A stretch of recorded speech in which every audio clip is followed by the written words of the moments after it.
Be mindful, be inquisitive, question everything. The track records of those who promise you things, what they've delivered in the past, how they've done in the jobs that the union has already either appointed or they've been elected to do. I'm comfortable with my record. Every one of these things has to be negotiated, and what you need are leaders who have the strategy, who have the background, and who have the foresight, and ultimately the intestinal fortitude to stand and say, this is the path based on all of your feedback. And it's not like it is some great leap to begin paying people appropriately when they come out of the academy. Instead of pay bands themselves and how we move through those pay bands absolutely need to be reviewed by a contract team. We want to move those forward. We want to increase that compensation. Overtime pay, that's a huge one that many members have discussed. And looking at ideas around tiered overtime, getting our people compensated when they go in to do simulator training, when they're looking at doing training forms, when we're going to establish a temporary procedure until we have a permanent fix. That is something that is extremely important to Jamal and I to immediately engage on. Pay, contracts, employee movement. Well, you have some of the busiest facilities in the country, a level 5 David Wayne Hooks that is out there, or Tulsa Riverside. It's out there absolutely crushing it day in and day out, but they're not getting any kind of a complexity factor. Identifying Austin for what it should be, which is a Bravo airspace, would be go a great way toward getting you compensated properly. If you were properly captured as a Bravo, you'd have a 25% multiplier as opposed to a 10%. Union. But if you want execution for this union that's going to be truly beneficial to each and every one of you, I say make sure you elect the right people. And that is a team that's committed to holding each other accountable, committed to working together. I do not find any leadership qualities in Mick Devine that would lead us into a negotiation. Including the national president intentionally bastardize the National Training Initiative and not support it so as to make myself and Nick look bad when the actual persons that are affected by it are the trainees in the field. If you've been in only in the short term, you have seen some NACA failures. We plan to clean those up. How do we move into or away from the GS scale into this new AT band was MOUs associated with that legislation. I think it's easy for those who have never sat at a negotiation table to promise you that they'll move mountains when they get there. The truth of the matter is it's a grind. There may be a time where the federal pay cap has to be lifted in order for us to be addressed, but what we certainly aren't going to do is tell you that's an easy lift. That would be quite a considerable lift, but with this union collectively moving forward, nothing's impossible. We have to set the stage not just with Congress, but with the American public, right? And get back out to saying, this is how we move the commerce and the GDP.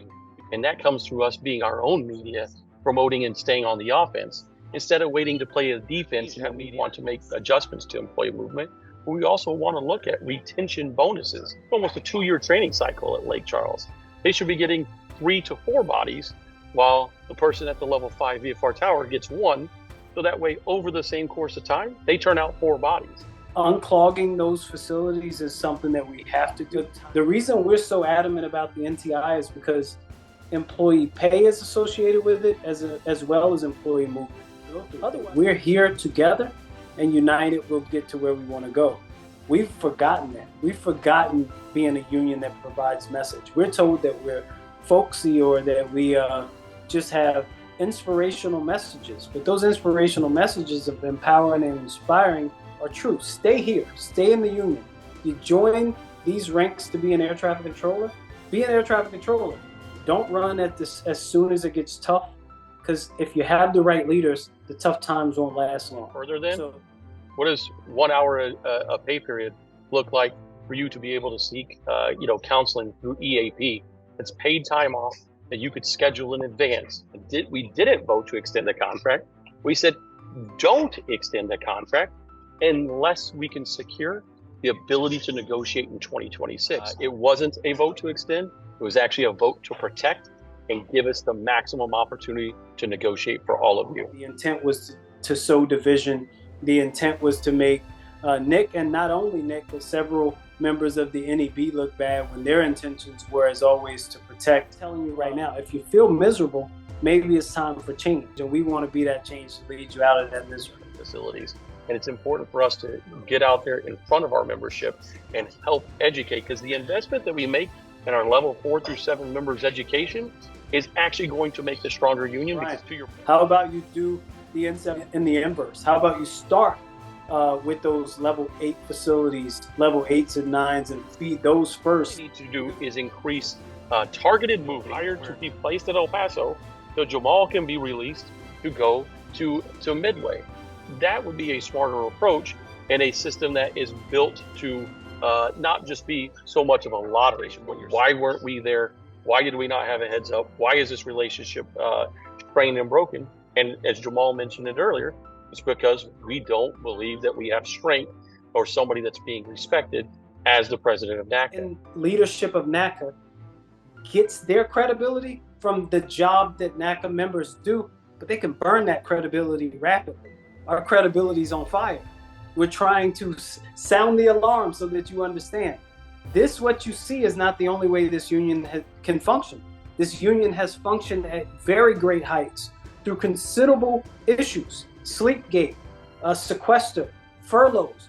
The FAA administrator is Senate confirmed and presidentially appointed. He imposed on us fatigue mitigation rules. That shows you the degradation of NACA's influence in this agency. You deserve better. That's why we're running for these positions, so we can provide you the better. Jamal and I will find a path forward for us to either, if there are executive orders in effect that do not allow us to negotiate, that we will find ways to either legislatively move those out of our ways, or make the tough determinations of how we move forward, or look at different avenues of negotiating, such as through MOU instead of term negotiations. And getting out and telling success stories of what we're overcoming despite the current obstacles, despite the current circumstances, despite the all-time low in staffing, despite the economy, and how we're here to serve and help the American public and win their sentiment over, not just find ways to delay and make them mad.